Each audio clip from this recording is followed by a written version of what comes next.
आमदार आसिफ उर्फ राजू सेठी यांच्या हस्ते 43व्या कर्नाटक राज्यस्तरीय मिनी व सब ज्युनियर जुडो अजिंक्यपद स्पर्धा 2026 आणि 27 चे उद्घाटन करण्यात आले.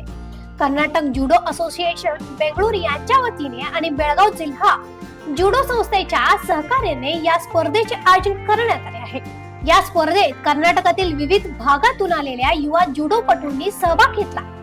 या युवा खेळाडूंना आपले कौशल्य दाखवण्यासाठी व्यासपीठ उपलब्ध करून देण्यासोबतच शिस्त, तंदुरुस्ती, आत्मविश्वास आणि खिलाडू वृत्तीला प्रोत्साहन देणे हा या स्पर्धेचा उद्देश आहे. यावेळी बोलताना आमदार आसिफ उर्फ राजू सेठ म्हणाले की शिक्षणाला आपले प्राधान्य असेल तरी मुलांच्या सर्वांगीण विकासासाठी शिक्षणासोबतच क्रीडा आणि इतर सहशालेय उपक्रम ही तितकेच महत्त्वाचे आहेत. क्रीडा क्षेत्रातील सहभागामुळे युवा खेळाडूंमध्ये शिस्त, संघभावना, आत्मविश्वास आणि निरोगी स्पर्धेची भावना विकसित होते. शिक्षण, क्रीडा आणि युवा पिढीसाठी अधिकाधिक संधी उपलब्ध करून देण्याची आपली बांधिलकी कायम राहील असे त्यांनी सांगितले.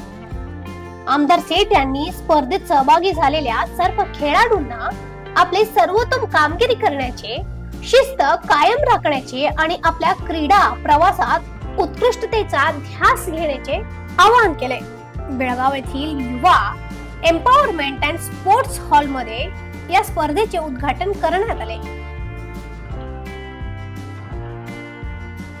यावेळी स्पर्धेचे आयोजक, क्रीडा विभागाचे अधिकारी, प्रशिक्षक, खेळाडू आणि विविध क्षेत्रातील मान्यवर उपस्थित होते.